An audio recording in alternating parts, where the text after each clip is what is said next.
எடுத்தவர்கள் திருப்பி கொடுக்க வேண்டும் என்று. எனக்கு கூடுதலாக தந்திருந்தால், என்னுடைய பங்கை விட கூடுதல் எனக்கு தந்திருந்தால் திருப்பி மற்றவர்களுக்கு நான் பங்கு வைக்க வேண்டும். இல்லாட்டி என்னுடைய தங்கைக்கோ தாத்தாக்கோ கொடுத்திருந்தால் அவர்கள் அந்த பங்கை மற்றவர்களுக்கு சரிசமமாக பங்கு வெற்றி கொடுக்க வேண்டும் என்று அதில் சொல்லப்பட்டது. அது எப்படி அது தந்தை என்ன செய்ய வேண்டும்? அதுக்காக வேண்டிய தந்தை உயிரோடு இருக்கிறார். உண்மைதான்.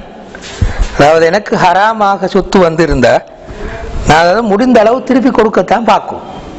தர்ம இந்த ஒழுங்குல தான் பிரிக்கணும் என்று குரானும் ஹதீஸும் சொல்லி இருக்கிறது. இந்த ஒழுங்கை பார்த்தால் திருப்பி வாப்பா என்ற மூத்தா இருக்கிறார், வாப்பா பிரிச்சு தந்துட்டு மூத்தா போனார். இப்ப நாங்க எடுத்து பார்க்கிறோம் இந்த ஒழுங்குல இல்லை, எனக்கு கூட வந்துட்டு, அதாவது என்ன தாத்தக்கோ தங்கச்சிக்கோ கூட பேய்த்துட்டு. இப்ப அவர் நேர்மையாக பார்த்தால் திருப்பி கொடுக்கும், கொடுத்தா அவர் தப்பினார். கஷ்டம் எல்லாம் இருக்கா திருப்பி கொடுக்கறதுல? எத்தனையோ வகையான கஷ்டங்கள் இருக்கும். அது எல்லாத்தையோட உங்க கஷ்டம் நரகத்துக்கு போறது. அதுதான் என் உள்ள சிக்கல். மாஸ்டர் வெள்ள நின்று பதில் சொல்றதும் நரகத்துக்கு போறதுன்னா பெரிய சிக்கல். அந்த எல்லா சிக்கலோடையும் அவர் என்ன செய்யணும்டா, எப்படியாவது திருப்பி கொடுக்கறதுக்கான வழிகளை தேடி பார்க்கும். அவர் அதுக்கான எல்லா முயற்சிகளையும் செஞ்சால் அல்லாஹ்விடத்தில் தப்பிக்கொள்ளலாம். எந்த முயற்சி எங்க திருப்பி கொடுக்க சும்மி இப்போ விட்டு போட்டு சும்மி இருந்தால் புறக்கணிச்சாருன்னு கருத்து. ட்ரை பண்ணணும், ஏண்ட மட்டும் ட்ரை பண்ணணும். பாப்பா பிரித்து தந்து 20-30 வருஷமாவது இப்போ அது எங்கேயோ எல்லாம் தெரிஞ்சிட்டு உண்மையில திருப்பி எடுக்கிற கஷ்டம் தான். ஒரு அளவுக்கான செய்யலுமாண்டு அவர் ட்ரை பண்ணணும். ஒரு 5%, 10%, 15%, 20%, 100% இல்லாவிட்டாலும் ஒரு கொஞ்சம் தூரமாவது திருப்பி கொடுக்கறதுக்கு அவர் பார்க்கறது தான் அவருக்கு நல்ல. ஏனென்றா இந்த உங்களுக்கு தெரியும் ஹராமான சொத்து எவ்வளவு தூரம் பயங்கரம்னு சொல்லி. அதாவது அல்லாஹ்வுக்கு செய்கிற பாவங்கள் பயங்கரமானது தான். ஆனா அல்லாஹ் மிச்சம் இரக்கம் உள்ளவன், மறுமையில சில நேரம் மன்னிச்சு விட்டுருவான். ஆனா இந்த மனுஷன் இருக்கிறானே இங்க மன்னிப்பான், கேட்டாலும் சில நேரம் ஓன்றுவான், அங்க போனா விட்டுற மாட்டான். ஏன்னா அவனுக்கு தெரியும் இவன்ட்டு கொஞ்சம் நன்மையை வாங்கிட்டு என்னை சொர்க்கத்துக்கு போயிடுறேன், இந்த சந்தர்ப்பத்தில் விட்டப்படாதுன்னு மறுமையில வந்து நிற்பான். எனவே அது மிச்சம் பயங்கரமாக இருக்கும். அதனால நாங்க என்ன செய்யணும், ஏண்ட மட்டும் முயற்சி செய்யணும், திருப்பி அதை கொடுத்து விடுறது. திருப்பி வாங்குறது உங்களோட பெரிய ஒரு உரிமையில நீங்க கேட்டு பார்க்கணும். தராட்டி அவனுக்கு தானே பாவம். திருப்பி கொடுக்கறதான் நான் பேசுறேன். அதே மாதிரி தான் சீதனம் வாங்கினது, திருப்பி கொடுக்கறதான் நான் பேசலாம். சீதனம் கொடுத்தவர் தாண்டு பறிக்கலாம், அவருக்கு கேட்கலாம், 2-3 முறை கேட்கலாம். தராட்டி அவரோட ஹராமான சொத்து வச்சு நிலையாலும் செய் விட்டுறலாம். அப்ப எனவே முடியுமாக இருந்தால் ஏண்ட மட்டும் ட்ரை பண்றது. இப்ப குர்ஆன் சொல்லும் சூரத்து தகாபுன்ல ஃபத்தகுல்லாஹ மஸ்ததாத், உங்களுக்கு முடியுமான அளவு நீங்கள் அல்லாஹ்வை பயந்து கொள்ளுங்கள்.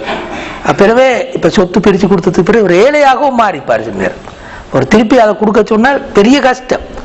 இவர் ஏண்ட அளவு கவலைப்பட்டு கொஞ்சமாலும் கொடுப்போம் ட்ரை பண்ணால், அல்ல எந்த ஆயிலுக்குள்ளார நான் எப்படியா அல்லாஹ் கொடுத்துருவேன் என்ன மன்னிச்சுக்கோன்னு சொல்லி கொஞ்சம் காலம் ட்ரை பண்ணி 7ஆம் போய் மூத்தா போனா அல்லாஹ் மன்னிச்சு விட்டுறலாம்.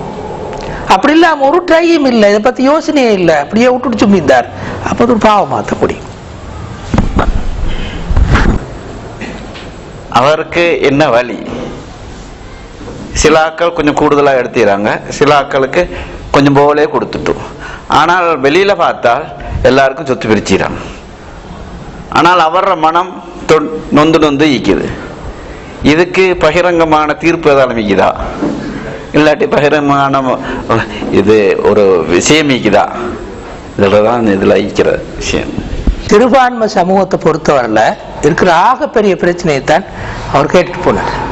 என்னண்டா, சிறுபான்மை சமூக முஸ்லீம்களுக்கு அதிகாரம் இல்லை. அதிகாரம் உண்டு இல்லாமல் தான் இஸ்லாமிய சட்டங்களை நடைமுறைப்படுத்தும். அதிகாரம் இல்லாத போது இஸ்லாமிய சட்டங்கள்ல பெரிய ஒரு பகுதியை நடைமுறைப்படுத்துவது கஷ்டமாக போயிடும். உஸ்மான் ரலியல்லாஹு அன்ஹு அவர்கள் சொன்னார்கள், இன்னல்லாஹ யஸஉ ஹாதா தீன் மா லா யஸஉ பில் குர்ஆன், இன்னல்லாஹ யஸஉ பிஸ்ஸுல்தான் மா லா யஸஉ பில் குர்ஆன். அல்லாஹ் தஆலா குர்ஆனால் சாதிக்காத சிலவற்றை அதிகாரத்தினால் சாதிக்கிறார். கருத்து என்னது? குர்ஆன் ஒரு புத்தகம் மட்டும், குர்ஆன் நேரடியா வந்து உங்களை தூண்டாது செய்யுங்க. உங்களுக்கு உள்ளத்துல பயம் வந்தா மட்டும்தான் நீங்க செய்வீங்க. இல்லாவிட்டால் யார் வரணும்? அதிகாரம் தான் வரும். பறிச்சு கொடுக்கணும், வழக்கு போட்டு பறிச்சு எடுக்கணும். வழக்கு போட்டு பறிக்கிறது சாத்தியம் ஒரு இஸ்லாமிய அரசாங்கம் இல்லை. இப்ப நீங்க சொன்ன நிகழ்ச்சி எனக்கு நடந்தால் நான் என்ன செய்யலாம்னா கோர்ட்ல போய் வழக்கு அவன் கூட்டிட்டு போய் பறிச்சு தருவான். எந்த விதமான இதுவும் இல்லாம குர்ஆன் ஹதீஸ்ல சட்டப்படி பிரிச்சு கொள்ளுங்கன்னு சொல்லி வழக்கு போட்டு அப்படியே தெளிவாக பிரிச்சு கொள்ளலாம். எங்களுக்கு இருக்கிற பிரச்சனை என்னென்றால் நாங்க அந்த அரசாங்கம் இல்லாத ஒரு சமூகத்தில் வாழ்றோம். அந்த நேரத்தில் அப்படியான ஒரு ஒழுங்கை உருவாக்கி கொள்வது எங்களுக்கு சிக்கல். ஆனாலும் வழி இருக்குது. அது ஒரு பெரிய குடும்ப சிக்கல்கள் உருவாக்கும் பயந்து நாங்க சும்மா இருக்கிறோம். எங்கட இந்த பர்சனல் லோ, எங்கட நாட்டிலையும் இருக்க அந்த பர்சனல் லோ படி அதுலேயும் போட்டு இருக்குது இஸ்லாமிய ஒழுங்குப்படிதான் முஸ்லீம்கள சொத்து பிரிக்கணும் சொல்லி. பிறவே நான் கோர்ட்ல போய் வழக்கு போடலாம். போட்டா குடும்ப பிரச்சனை ஒன்று பெரிய அளவுக்கு வரும். அதுக்கு பயந்து நான் பேசாம இருக்கிறேன். மறுமையில பார்த்து கொள்றேன் என்றுதான் சிறுபான்மை சமூகத்தில் நாங்கள் சொல்றோம். சிறுபான்மை சமூகத்தில் இஸ்லாத்தை நடைமுறைப்படுத்துவதற்கான வழி ரெண்டு நான் நினைக்கிறேன். ஒரு வழி எங்களை காதி கோடுகளை பலமுள்ளதாக மாற்றும். காதி கோடுகள் நாங்கள் சொல்றோமே, காதி கோடுகள் அதிகாரம் உள்ளதாக பலமுள்ளதாக மாற்றும். இப்ப இருக்கிற காதி கோடுகளுக்கு ரெண்டு பலவீனங்கள். ஒன்று, காதி கோடு இருக்கிற காதிக்கு இந்த சட்டங்களை பற்றிய தெளிவு இருக்காது. பெரும்பாலும் அறிவு அவருக்கு இருக்கிறது இல்லை. ரெண்டாவது, அவருக்கு எந்த அதிகாரமும் இல்லை. பெரிய அதிகாரம் ஒன்றும் இல்லை. ஒரு சாதாரண அதிகாரம் மட்டும்தான் அவருக்கு இருக்கும். பெரிய அளவு வழக்கு பேசி அதை கொண்டு வந்து பிரித்து கொடுத்து இந்த அளவு தூரத்துக்கு அதிகாரம் அவருக்கு இல்லை. இதை பலப்படுத்தினால் அது சாதிக்கலுமாக இருக்கும். ரெண்டாவது ஆக அடிப்படையான வழி தர்பியத். எங்களை இஸ்லாமிய ரீதியாக பயிற்றுவிக்கிறது, ஆன்மீக ரீதியாக பயிற்றுவிப்பது, அல்லாஹ்வுடைய பயத்தை ஏற்படுத்துவது, மர்ம நாளுடைய பயத்தை ஏற்படுத்துவது, இந்த பயத்தை உருவாக்குவதுதான் அதற்கான வழி. எங்களுக்கு இருக்கிற ஸ்கூலோ வேற ஸ்தாபனங்களோ இல்லை, இதை எங்கள்கிட்ட உருவாக்குவது. இந்த இஸ்லாத்தை அல்லாஹ்வை பற்றிய மர்ம நாளை பற்றிய பயத்தை ஊட்டுவதற்கான ஒரு ஆன்மீக ரீதியான பயிற்சி ஒழுங்குகள் ஒவ்வொரு கிராமத்திலையும் இருக்குமாக இருந்தால் இப்ப இருக்கிறத விட கூட இருக்கு, நல்லா இருக்கு. இப்ப இருக்கிறத விட நான் சொல்ல 100% வரும்பண்டு ஒரு 60, 65, 70% ஆக்களை கொண்டு வரலாம் அந்த நிலைக்கு. உதாரணமா பாருங்க, நிறைய பேர் தொலை காரணம் என்னது? அந்த பயம் கூடினது. இப்ப சீதனம் எடுக்கிறது நிறைய பேர் விடுகிறாங்க. ஓரளவு பரவலா சீதனம் எடுக்கிறது விடுற நிலம் இருக்கு. இஸ்லாத்தை பற்றிய அறிவு கூடினது, கொஞ்சம் இந்த ஆன்மீக ரீதியான விஷயங்கள் கூடினதுதான் அது காரணம். இதே மாதிரி இப்ப நான் சொன்ன கருத்து பரவலாக சொல்லப்பட்டு அவருடைய பாவங்களை பற்றியும் கடுமையாக சொல்லப்பட்டு நிரந்தரமான நரகத்துக்கு போகக்கூடிய சூழலும் உருவாக்கலாம் என பயங்காட்டினால் ஒரு அளவுக்கு இந்த நிலை வந்து சேரலாம். இல்லாவிட்டால் இந்த அறியாம இருக்கும் மட்டும், இந்த பின்னணி தரபியத் சொல்லாம இருக்கும் மட்டும் நீங்க சொல்ற பிரச்சனை பெரிய தீர்வு ஒன்று இல்லை. ஒரு கேள்வி, வாரிசு சொத்துடையவர்கள் ஜகாத் பெற தகுதியுடையவர்கள்? வாரிசு சொத்துள்ளவர்கள், வாரிசு சொத்துக்கு உரிமையானவர்கள், அந்த குறிப்பிட்ட நபர்கள் இருந்து ஜகாத்துக்கு உரிமையானவர்களா? அது இன்னொரு பிரச்சனையோடு சம்பந்தப்பட்டது. அதாவது ஒருவர் ஒரு ஆண் யார் யாருக்கெல்லாம் செலவழிக்க வேண்டும் என்ற ஒரு வரையறை இருக்கிறது. குர்ஆன்ல நான் நினைக்கிறேன் சூரத்துல் பக்ரால வரும், வஅலல் வாரிசி மிஸ்லுஹு, வாரிசாக சொத்து பெறுபவன் யார்கிட்டிருந்து சொத்துக்களை பெறுகிறானோ அவனுக்கு செலவழிக்கவும் கடமைப்படுகிறான். திரும்ப சொல்றேன், வாரிசாக சொத்து பெறுபவன் யார் யார்கிட்டலாம் அவனுக்கு வாரிசு சொத்து வருமோ அவர்களுக்கு செலவழிக்கவும் கடமைப்படுகிறான். தர்ம வாப்பட்டிருந்து எனக்கு சொத்து வரும், இப்போ வாப்பது செலவழிக்க நான் கடமைப்படுகிறேன். சகோதரன் சொத்து வரும், சகோதரனுக்கு செலவழிக்கிறதுக்கு நான் கடமைப்படுகிறேன். இதான் என கருத்து. இந்த கருத்தை வைத்து ஹம்பலி மதம் ஒரு விளக்கம் சொன்னார்கள். அதான் ஆதாரபூர்வமான விளக்கம். அது ஆயத்தோடு தொடர்புபட்டதன் காரணமாக இப்ப நான் சொன்ன இந்த வாரிசுரிமைக்காரர்கள் எல்லாருக்கும் நான் செலவழிப்பதற்கு கடமைப்படுகிறேன். அவங்கள்ட்ட செலவழிப்பதற்கு இல்லாவிட்டால், உதாரணம் ஏண்ட சகோதரி வசதி இல்லை, கணவன் இருந்தாலும் கூட சம்பாதிக்கிறது போதான்னு வச்சுக்கொள்ளும். அப்ப அவருக்கு நான் செலவழிக்கணும். என்னட்டு இருந்தால் ரெண்டு ஷரத்து, ஒன்று அவள்கிட்ட இருக்கக்கூடாது, ரெண்டாவது என்னட்டு இருக்கும், இருந்தால் அவளுக்கு நான் செலவழிக்கணும். அது பிறகுதான் ஜக்காத்தை கணக்கு பார்க்கும். என் சகோதரியை கொடுத்துட்டு, சகோதரனுக்கு கொடுத்துட்டு, உம்மாவை கொடுத்துட்டு, வாப்பாவை கொடுத்துட்டு, பிள்ளைகளுக்கு கொடுத்துட்டு, மனைவியை கொடுத்துட்டு, இவங்க இப்ப நான் சொன்னோமே இந்த வட்டத்துக்கெல்லாம் நான் செலவழிச்சுட்டு எஞ்சி இருக்கிற பகுதிக்கு தான் ஜக்காத்து கணக்கு பார்க்கும். அப்படி எஞ்சி இருக்கிற பாதி ஒன்று இல்லாட்டி ஜக்காத்து கொடுக்க தேவை. எனவே அந்த வாரிசுரிமையாக வருபவர்களுக்கு ஜக்காத்து கொடுக்கறதல்ல, இவரே செலவழிக்கும். ஜக்காத்து கொடுக்க முந்தி இவர் அவங்களுக்கு இல்லாவிட்டால் அவர்களுக்காக செலவழிக்கும். அதுக்கு பிறகுதான் ஜக்காத்து அவங்களுக்கு வெளியிலாம் கொடுக்கும். அதான் ஆதாரபூர்வமான கருத்து. வேற கருத்துக்கள் இருந்தாலும் கூட எனவே இதுதான் அதுக்குரிய விளக்கம். தவறாக விளங்கி கொண்டால் தெரியாது. அதாவது இறந்தவரின் வாரிசுக்கு வாரிசு இறந்துவிட்டால் அவருக்கு சொத்துரிமை கிடையாது என்று சொல்லப்பட்டது. உதாரணமாக இறந்தவரின் மகன் இறந்துவிட்டால் அவரின் மகனுக்கு சொத்துரிமை இல்லை என்று சொல்லப்பட்டது. இது தயவுசெய்து கொஞ்சம் விளக்கி நான் நல்லா எனக்கு கொஞ்சம் சந்தேகமாக இருக்கிறது. அதாவது நான் என்ன சொன்னேன்டா,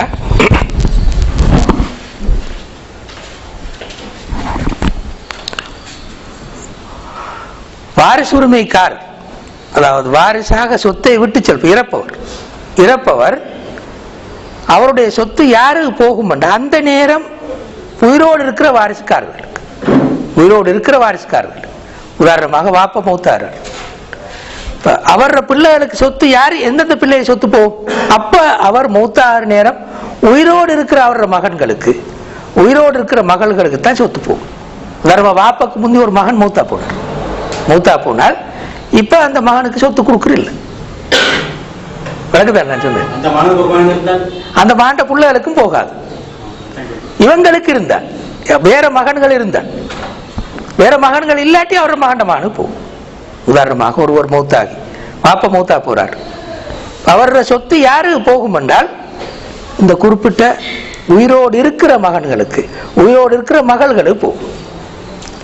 சரியா? இறந்த மகனுக்கு போகாது, இறந்த மகனுக்கும் போகாது, மகளுக்கும் போகாது. அவர்களுக்கு பிள்ளைகள் இருந்தால் போகும். எப்பண்டா அந்த ஒரு மகன் மட்டும் இருந்து அவன் இறந்து போய் அவனுக்கு பிள்ளைகள் இருந்தால் மட்டும் போகும். வேற மகன்கள் இருந்தால் இப்ப போகாது. இதுதான் அடிப்படை கருத்து. ஆனா இதில் ஒரு சின்ன ஒரு கருத்து வேறுபாடு இருக்கு, அதை நான் சொல்றேன். இது ஒரு மிச்சம் வித்தியாசமான ஒரு கருத்து, அதனால நான் ஏற்கனவே சொல்லாமட்டேன். இது நவீன கால அறிஞர்கள், சில சட்ட அறிஞர்கள் சொல்ற கருத்தை மட்டும் வச்சு எடுத்தது. என்னண்டா, இந்த குர்ஆன்ல சூரத்துல் பக்கரால 180வது வசனம், எனக்கு இப்ப அந்த வசனம் பாடம் இல்லை, நம்பர் ஞாபகம் இருந்தாலும் முழு வசனமும் பாடம் இல்லை. அந்த வசனத்துல வர கருத்து என்னண்டா, ஒருவர் மரணிக்கும் போது சொத்துக்களை விட்டு சென்றால் அவர் வசியத்து சொல்லிவிட்டு தன்னுடைய உறவினர்களுக்கு, நெருங்கிய உறவினர்களுக்கு வசியத்து சொல்லிவிட்டு மரணிக்கட்டும், அது முத்தகீன்கள் மீது கடமையாகும். இதான் அந்த வசனத்தில் போடும். சூரத்துல் பக்கரா 180வது வசனம். இந்த வசனம் பெரும்பாலான இஸ்லாமிய அறிஞர்கள கருத்துப்படி மாற்றப்பட்டு விட்ட வசனம், மன்சூக், மாற்றப்பட்டு விட்ட வசனம். அதை மாற்றித்தான் அல்லாஹ் சூரத்துல் நிசால அந்த என்னென்ன ஒவ்வொரு உறவினருக்கும் இன்னின்ன வீதம் கொடுக்கணும் என்று எழுதியிருக்கிறான், சொல்லியிருக்கிறான் என்பதுதான் பரவலான ஏற்றுக்கொள்ளப்பட்ட மிக பெரும்பாலான சட்டாளர்கள் கருத்து. ஆனால் இப்னு அப்பாஸ் போன்ற ஒரு சில சஹாபாக்கள் சொல்கிறார்கள், சூரத்துல் பக்கரால் இந்த 180வது வசனம் மன்சூக் இல்லை, மாற்றப்படல். அந்த பொருள் என்னண்டா, சில வேலைகள்ல சிலருக்கு சொத்து கிடைக்காம இருக்கல, நெருங்கின உறவினராக இருந்தும், நீங்க சொல்றது மாதிரி நெருங்கின உறவினராக இருந்தும் சொத்து கிடைக்காம, அந்த மாதிரி ஆக்களுக்கு வசியத்து சொல்லட்டும் என்றுதான் குர்ஆன் சொல்லும் என்று இப்னு அப்பாஸ் ரலியல்லாஹு அன்ஹு அவர்களும் அப்படி ஒரு சிலரும் சொன்னார்கள். உங்களுக்கு தெரியும், இப்னு அப்பாஸ் ரசூலுல்லாஹி சாத்திர மகன், ஒரு பெரிய ஒரு அறிஞராக இருந்தவர், ரசூலுல்லாஹ் துஆ கேட்ட ஒருவர். இந்த சட்டத்தை பின்பற்றி, இந்த இப்னு அப்பாஸுடைய இந்த கருத்தை பின்பற்றி சிறிய சட்ட ஒழுங்க வகுத்தவர்கள், சிறிய பர்சனல் லோ வகுத்த இஸ்லாமிய சட்ட அறிஞர்கள் பலர், பெரிய பெரிய சட்ட அறிஞர்கள், அவர்கள் ஒரு சட்டத்தில் இருக்கிறார்கள், வசியத்துல் வாஜிபான்னு சொல்லி, வாஜிபான வசியத் என்று ஒரு சட்ட பகுதியை திறந்திருக்கிறார்கள். அதில் சொல்கிறார்கள், இதே பிரச்சனை, அதாவது ஒருவர் மரணிக்கிறார், அவர் மரணிக்க முந்தி அவர் மகன்கள்ல ஒரு ஆள் மூத்தா போயிட்டாரு, ஒரு ஆளோ 2 பேரோ மூத்தா போயிட்டாங்க. இவர சொத்தை பிரிக்க போறாங்க. பிரிக்க நேரம் அவர் இல்லை, அவர் மகன் வசதி இல்லாமலும் இருக்கிறார், இல்ல வசதி எப்படியோ இருக்கிறார். இப்ப அவர் மரணத்தின் காரணமாக அவர் மகனுக்கு கிடைக்காது தானே, கிடைக்காது அப்படித்தானே. ஆனால் இப்ப என்ன செய்யணும், இவர் கட்டாயம் வசியத் சொல்லிட்டு மூத்தாகும், என் பேர பிள்ளைக்கு என் சொத்துல இவ்வளவோ வச்சிருக்கோம், நியாயமான ஒரு பாதி சொல்லிட்டு மூத்தாக வேண்டும். இது அல் வசியத்துல் வாஜிபா என்று சிறிய சட்ட அறிஞர்கள் வகுத்திருக்கிறார்கள். இது சிரியால நடைமுறையில் இருக்குது, ஈஜிப்ட்ல நடைமுறையில் இருக்குது, நான் நினைக்கிறேன் குவைத்திலையும் இருக்குன்னு நினைக்கிறேன், சரியா தெரியாது. எங்க நாட்டுக்கு எந்த காலத்துல வந்து சேருமோ அல்லாஹு அலம். இது ஒரு மதுஹபிலையும் இல்லை, 4 மதுஹபிலையும் இல்லை, 8 மதுஹபிலையும் இல்லை. இது ஒரு சில சஹாபாக்கள், ஒரு சில தாபியங்கள் கருத்து. நவீன கால இஸ்லாமிய சட்ட அறிஞர்கள் கருத்து. குறிப்பிட்ட ஒரு மதபுக்களுக்குள்ள இருந்துட்டே வெளில போறது எங்களுக்கு பெரிய கஷ்டமாய் பொய்கள் எல்லாம் மீறும். 4 மதபை முட்டு போய் 10 மதபை முட்டு போய் தூரத்தில் இருக்கிற இப்னு அப்பாஸ் கருத்துக்கு எப்படி போவோமோ அல்லாஹ் ஆலம். ஆனா அது நடைமுறை பிரச்சனை. நீங்க கேட்டது உண்மையிலே நடைமுறை பிரச்சனை. பார்த்தோன்னே விளங்கும் இதுல ஏதாவது ஒரு இடம் இருந்தா நல்லமே என்று வரும். அதுக்கான தீர்வு தான். உண்மையில ஒரு பாட்டன் ஒருவர் தன்னுடைய பேத்திக்கோ பேரனுக்கோ எழுதி வைக்கலாம். இப்படியான சூழ்நிலையில் எழுதி வைக்கலாமல்ல, எழுதி வைக்கிறது கட்டாயம் என்று அல் வசியத்துல் வாஜிபான்னு சொல்லி சிறிய பர்சனல்லோடு எழுதியிருக்கிறாங்க. எழுதி அதுக்கான ஆதாரங்களை எல்லாம் சொல்லியிருக்கிறேன். நான் சொன்ன மிச்சம் சுருக்கம் நிறைய ஆதாரங்களை அதுக்கு சொல்லியிருக்கிறேன். இப்போ உஸ்தாதுர சொற்பொழிவில் சொன்னீங்க பிள்ளைகள் எடுத்து வளர்க்குறது இஸ்லாத்தில் அது சிக்கல் ஏற்படுத்தும்னு சொல்லி. நான் ஒரு ஹதீஸ் கேள்விப்பட்டிருக்கிறேன்.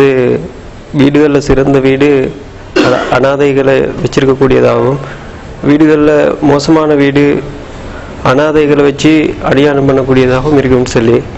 அப்படி தற்செயலாக தெரியாமல் ஒரு பிள்ளையை நாங்கள் வளர்த்து அந்த பிள்ளையை அவருக்கு வாழ்கிறதுக்கு ஒரு வழி இல்லாமைக்குள்ள போய் தர சொத்துல ஒரு பகுதியை கொடுக்குறதா, இல்லாட்டி அவங்களுக்கு ஊதியம் மாதிரி ஒரு தொகையை சேர்த்து அதை ஒரு வாழ்க்கை ஏற்படுத்தி கொடுக்குறதான்னு சொல்லி வளர்க்கக்கூடியதாகவும், வீடுகளில் மோசமான வீடு அனாதை புள்ளி ஒன்று வச்சு அநியாயம் பண்ணக்கூடியதாகவும் இருக்கும்னு ஒரு ஹதீஸ் ஒன்று கேள்விப்பட்டேன். அந்த ஹதீஸ் உண்மையானதா இல்லாட்டி நீங்க சொன்னீங்க கூடாது. புகாரியில் வந்திருக்கிற ஒரு ஹதீஸின் படி புள்ளகளை தத்தெடுத்து வளர்ப்பவருக்கு சாபம் உண்டாகட்டும் ஹதீஸ் வந்திருக்கு. எனக்கு அந்த ஹதீஸ்ல சரியான வசனம் ஞாபகம் இல்லை.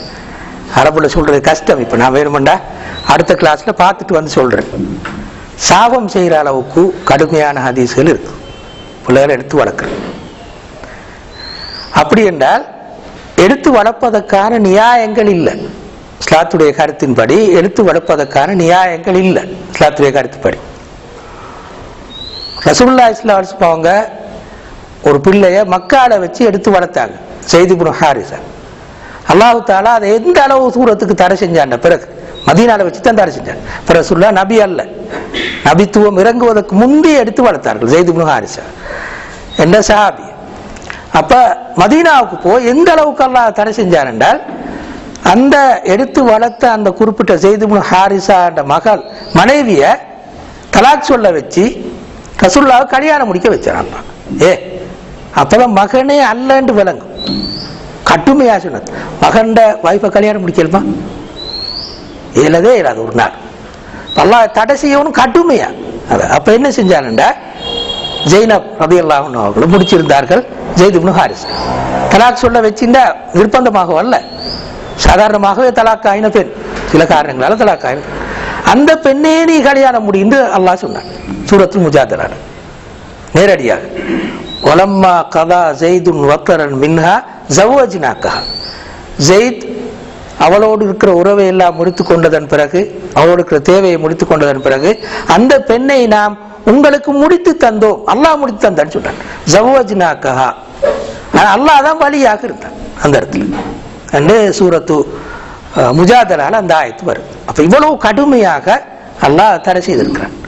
எனவே தபன்னி, அதாவது வாரிசு தத்தெடுத்து வளர்க்கிறது கூடாது. தத்தெடுத்து வளர்க்கறதுக்கு என்ன காரணம் என்று பார்த்தா, எனக்கு புள்ளகள் இல்லை, அதன் காரணமாக நான் தத்தெடுத்து வளர்க்கும். அப்படியா? அதான் காரணம். அல்லாஹ் தந்த ஒரு பொறுமையாக இருக்க வேண்டிய ஒரு கட்டத்தை ஏன் நீ விடுகிறாய்? இது அல்லாஹ்வுடைய ஒரு சோதனை. உனக்கு அல்லாஹ் தந்த சோதனை, பொறுமையா பார்த்துக்கோ. இன்னொரு ஆள் வறுமையில் இருக்கிறார், அதன் காரணமாக எடுத்து வளர்க்கிறேன்றால் என்ன காரணத்தினா, நீ காசிக்கு வாங்குறாய் பிள்ளை, காசு கூட வாழட்டும், அந்த புள்ள அவர்கிட்டே இருக்கட்டும், அந்த தாய்கிட்டையும் அந்த தந்தைகிட்டையுமே இருக்கட்டும். மாசம் இவ்வளவு நான் தாரேன், நீங்க வளவங்கன்னு கொடுக்கல, ஏன் கொடுக்காம நீ எடுக்கிறாய்? ஏன் நீ எடுக்க வர? காசிக்கு வாங்குற ஒரு பிசினஸ் ஆத்த அது மாதிரி. அல்லது ஒரு தாய் அந்த பிள்ளையை கொடுக்கறதுக்கு இன்னொரு காரணம் இருக்கும். என்ன காரணம்? அது வித்தியாசமா பிறந்த ஒரு குழந்தையாய், வராத்துல பிறந்த ஒரு குழந்தையா இருக்கும். அப்படி எடுத்து வளர்த்தா அது என்னவாகும்? அந்த குற்றத்தை மேலும் செய்வதற்கு தூண்டுதாக மாறும். எனவே இது தவிர வேற நியாயங்கள், ஒரே ஒரு இடத்துல மட்டும் இஸ்லாமிய சட்டம் பிள்ளையை வளர்க்கறதுக்கு அனுமதி அளிக்கும். யாரு வாப்பான்னு தெரியும். அந்த பிள்ளையை மட்டும் எடுத்துட்டு போய் வளர்க்கலாம். பாப்பா உமா தெரிந்த பிள்ளையை எடுத்துட்டு போய் வளர்க்கக்கூடாது. பிள்ளையை எடுத்து வளர்ப்பதனால 2 பிரச்சனைகள் தோன்றும். ஒன்று மஹரமியத்தண்ட பிரச்சனை. மஹரமியத்தண்டா வழங்கும் தானே உங்களுக்கு கல்யாணம் முடிக்க கூடாது, முடிக்க 7 மண்ட பிரச்சனை இருக்கு. இந்த பிள்ளை வளர்ந்ததுக்கு பிறகு அந்த அந்த வாப்பக்கோ உம்மக்கோ மஹரமியத்தாகும். ஆம்பளை பிள்ளையா இருந்தா உம்மக்கு, பொம்பளை பிள்ளையா இருந்தா வாப்பக்கு. இவருக்கு பிறகு பிள்ளைகள் பிறந்தால் அப்ப அந்த நேரத்தையும் மஹரமியத்தாகும். திரும்ப போதாமைக்கு அவர் உறவினர்கள், தாய் சகோதரி சகோதரர்கள், தாய் தந்தை எல்லாருக்குமே பிரச்சனையாக பாரு. மஹரமியத் பிரச்சனை வரும். திரும்ப சொத்து பிரச்சனை, சொத்தை பிரிக்கிற எப்படி ஆனத்தையும் குழப்பம் வரும். இவன் அவரோட சொத்தெல்லாம் அடிக்க, உதாரணத்துக்கு ஒரு ஆளுக்கு பிள்ளைகளே இல்லை, எடுத்து வளர்த்த புள்ள மட்டும்தான் இருக்குன்னு வச்சுக்கொள்வோம், பிள்ளைகளே இல்லை. பிள்ளை இல்லாட்டி இவரோட சொத்தை எப்படி போகணும்? பாப்பாவுக்கு போகணும், எல்லாம் பாப்புகளோடு இருந்தால். இல்லாட்டி சகோதர சகோதரர்களுக்கெல்லாம் பிரிஞ்சு போகும். இந்த குறிப்பிட்ட வளர்த்த புள்ள விட மாட்டான் கொடுக்கறது. இவனுக்கு ஒரு பெரிய ஒரு சொத்தை அவன் தூக்கக்கூடியவன மாறுவான். இப்படியான சொத்து பிரச்சனைகள் எல்லாம் இதனால வரும். இதனாலதான் தத்தெடுத்து வளர்க்கறது கூடாது என்று சொல்றேன். எனக்கு தெரிஞ்ச அளவுக்கு, நான் படித்த அளவுக்கு, எனக்கு வளர்க்குற மட்டும்தான் பிள்ளைகள் எடுத்து வளர்க்கறது கூடாத ஒரு செயல். அதாவது அனாதை எடுத்து வளர்க்குற வீடு, அனாதை எடுத்து வளர்த்து கொடுமைப்படுத்துற வீடு. எடுத்து வளர்க்குறன்னு ஹதீஸ்ல வரல. ஒரு வீட்டில் வாழ்ற அனாதை, உதாரணமாக ஒரு வீடு இருக்கேலும், அந்த வீட்டில் 2 குடும்பம் இருக்கேலும், ஒரு குடும்பத்தில் இந்த வாப்பா மூத்தாயிக்கலும், அந்த நேரத்தில் இந்த அடுத்தவர்கள் பராமரிக்கலும். இப்போ அது இன்னும் கொஞ்சம் விளக்கமாக சொன்னால், உதாரணமாக ஒரு குடும்பத்தில் வாப்பா மூத்தா போனால் அந்த பிள்ளைகளை பராமரிக்கிற பொறுப்பு யாருக்கு போகும்? ஒரு சட்ட பகுதி இருக்கு. பிள்ளைகளை எடுத்து வளர்க்கிறாள், பராமரிக்கிற பொறுப்பு யாருக்கு போகும்? இஸ்லாமிய சட்டம் சொல்லும் எப்படி என்றால், பராமரிக்கிற பொறுப்பு மோராது போகும் அந்த வாப்பட, அதாவது பிள்ளைகளோட வாப்பட உறவினர்களுக்கு.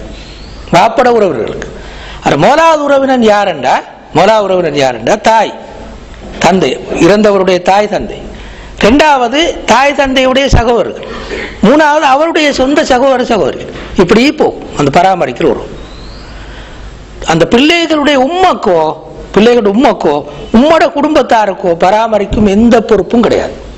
எங்கள் சமூகத்தில் வேற மாதிரி, சமூகத்தை மாதிரி சட்டம் சொல்லலாதே, உண்மைதான். தாய்க்கு பராமரிக்கலாம், தாய் பராமரிக்கிற வளர்க்கலாம், தாய் வளர்க்கிற உரிமை இருக்கு. தாய்க்கு பிள்ளைகளை வளர்க்கும் உரிமை இருக்கிறது. ஆனால் செலவழிக்கும் கட்டாயம் அவளுக்கு கிடையாது. எவ்வளவு பெரிய பணக்காரியாக இருந்தாலும் சரி, தாய் செலவழிக்கிற உரிமை அவருக்கு கிடையாது. அவளுக்கு செலவழிக்கும் பொறுப்பு இல்லை.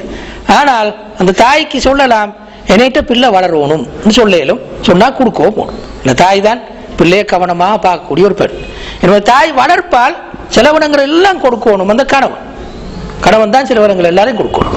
இப்ப இன்னொரு சட்டத்தை பாருங்க, அது எனக்கு ஞாபகம் இல்லை சரியாக, கருத்தை சொல்றேன். அந்த குறிப்பிட்ட பெண், அதாவது கணவன் மூத்தாயின் அந்த பெண் கல்யாணம் முடிக்க விரும்பினால் பிள்ளைகளை கணவன் விட்டுட்டு போயிடலாம், அந்த கணவன் உறவினர்கள் விட்டுட்டு போயிடலாம். விளங்குதா? வாப்பா மூத்தா போயிட்டார், அவருக்கு 2 பிள்ளைகள். இப்ப மனைவி இருக்கிறார்.